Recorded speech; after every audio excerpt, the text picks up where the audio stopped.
Nurse হচ্ছে এত ক্ষমতাশালী যে আমার পরিপূর্ণ সুস্থতা না দেখা পর্যন্ত সে সেখান থেকে ছাড়ে। সামাজিকভাবে নার্সদের এখনো কিন্তু অবমূল্যায়ন করা। আমি আরেকটু কথাই বলবো যে একটু হেয় করা হয় নার্স। আমাকে জীবনে অনেকবার হাসপাতালে যেতে হয়েছে, সেটা রাজনীতির কারণেই বেশিরভাগ, দুই একবার হয়তো ব্যক্তিগত অসুস্থতার কারণে। আমি এরশাদের বিরুদ্ধে আন্দোলনে রাইফেলের গুলি আমার পেট দিয়ে ঢুকে পিঠ দিয়ে চলে যায়। বিশাল একটা ঘটনা, এমনি ছড়রা গুলি টুলি নয়, একবার রাইফেলের গুলি। এই কারণে আমাকে তো হসপিটালাইজ হতেই হলো, এবং এর যে পরবর্তী প্রভাব, আফটার ইফেক্ট যেটাকে বলে, আফটার এফেক্ট, সেটার কারণে অসংখ্যবার আমাকে হাসপাতালে যেতে হয়েছে, পোস্ট অপারেটিভ অ্যাডিশন ইত্যাদি ইত্যাদি নানা কারণে। এবং আজও যে লাঠি নিয়ে আমাকে যেতে হয়, এটা কিন্তু সেই আন্দোলনে সেই গুলিবিদ্ধ হওয়ারই একটি প্রতিক্রিয়া। তো আমি নার্সিং এর যে স্বরূপ দেখেছি, নার্সিং এর যে মহিমান্বিত রূপ দেখেছি দেশে এবং বিদেশে, আমি হৃদয় দিয়ে সেটা অনুভব করি। আমি মার্কিন যুক্তরাষ্ট্রে চিকিৎসা করিয়েছি, আমি থাইল্যান্ডে চিকিৎসা করিয়েছি, এমনকি ভারতেও চিকিৎসা করিয়েছি।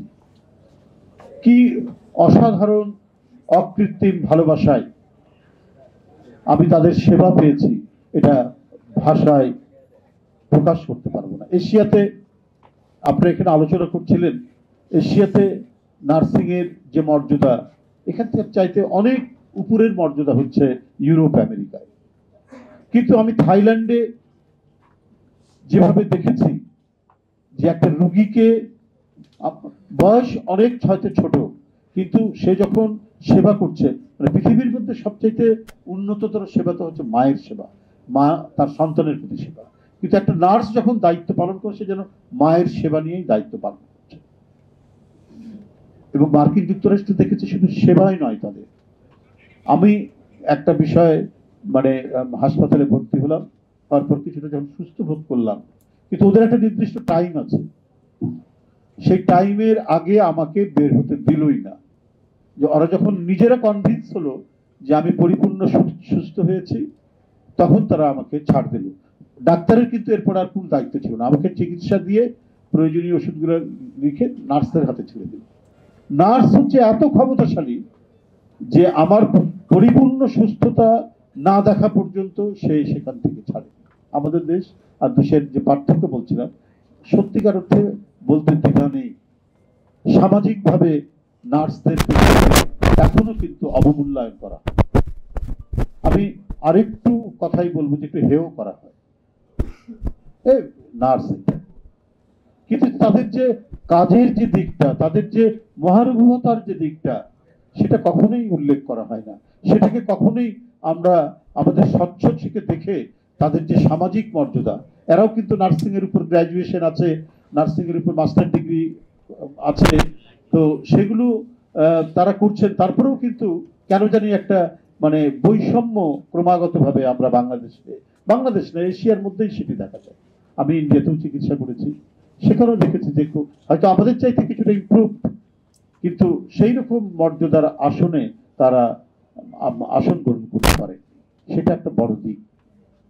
তো সেই ক্ষেত্রে আমি যতটুকু জানি, যতটুকু দেখি, যে যারা চিকিৎসা ব্যবস্থায় সবচেয়ে বড় অবদান রাখেন ডাক্তারদের পরেই, এবং যারা ডাক্তারদের ব্যবস্থাপনা অনুযায়ী রোগীকে সুস্থ করার একটা সিংহভাগ দায়িত্ব যাদের, তারা অনেক দিক থেকেই বঞ্চিত।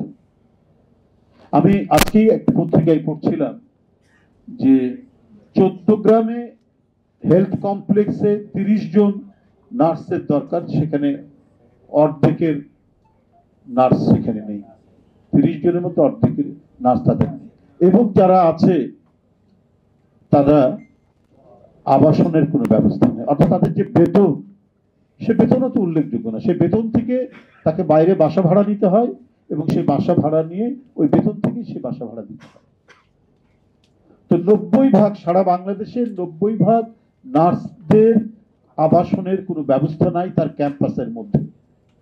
তারা হেলথ কমপ্লেক্স হোক অথবা জেলা লেভেলের হাসপাতাল হোক, তাদের সেই ব্যবস্থাটুকু করা হয়। সম্পূর্ণরূপে তারা মানে আবাসনের সুবিধা থেকে বঞ্চিত। কিন্তু নার্সদের আবাসন ব্যবস্থা সর্বাগ্রে নিশ্চিত করা উচিত ছিল। এই কারণেই যে তাদের তো সার্বক্ষণিক কাজ, মানে 3 শিফটে কাজ করতে হয়, সেইটা স্ট্রিক্টলি তো মেনটেন হয় না। কোনো দেখা গেছে যে 12 ঘন্টাও কাজ করতে হয়েছে, কারণ আরেকজন হয়তো কোনো কারণে অসুস্থ হয়ে পড়েছে বা কিছু হয়ে পড়েছে, তাকে হয়তো এবং কত জরুরি উইদিন দি ক্যাম্পাস তার আবাসনের ব্যবস্থা নিশ্চিত করতে হবে। হয়তো পিজি বা 2-1টা জায়গায় আপনার ইয়ে হতে পারে, কি বলে যে হয়তো কিছু আবাসনের ব্যবস্থা আছে, কিন্তু মানে প্রত্যন্ত অঞ্চল থেকে শুরু করে জেলা পর্যায়ে তো সেটি তো নেই। সেটা না থাকার কারণে আজকে মানে অনেক ক্ষেত্রেই মানুষ মানে উন্নত চিকিৎসা বঞ্চিত হচ্ছে। আমাদের যেমন খুব ভালো ডাক্তার দরকার, সিনসিয়ার ডাক্তার দরকার, আন্তরিক ডাক্তার দরকার, তেমনি আমাদের নার্সদের গুণগত উন্নতির জন্য যে লজিস্টিক সাপোর্ট এবং রাষ্ট্রের যে মানে সাপোর্ট যেটা দরকার সেটা রাখতে হবে, সেটা অব্যাহত থাকতে হবে। এই যে আমরা মেট্রো রেল দেখছি, এই যে আমরা ফ্লাইওভার দেখছি, তাহলে যে জিনিসটা সাধারণ মানুষকে উপকার দেবে সেই জিনিসে উন্নত কোথায়, সেই দিকটা উন্নত কোথায়? সেখানে তো কোনো উন্নতির আমরা কোনো লক্ষ্য দেখলাম না। এত কথা, এত বাগড়ম্বর 15 বছর ধরে শুনলাম, এই করছি সেই করছি, এত মেগা প্রজেক্ট। এই মেগা প্রজেক্টের জায়গায় এটা আমরা চিবিয়ে চিবিয়ে কি খাবো নাকি? এই মানে উড়াল সেতু, ফ্লাইওভার, যেখানে মানুষের হিউম্যান ইন্ডেক্সে মানুষ হিউম্যান ইন্ডেক্সের যে সূচক ইন্ডেক্সে যদি নিচের দিকে থাকে হিউম্যান ডেভেলপমেন্টটা, মানুষের উন্নয়নটা, তাহলে কিসের উন্নয়ন?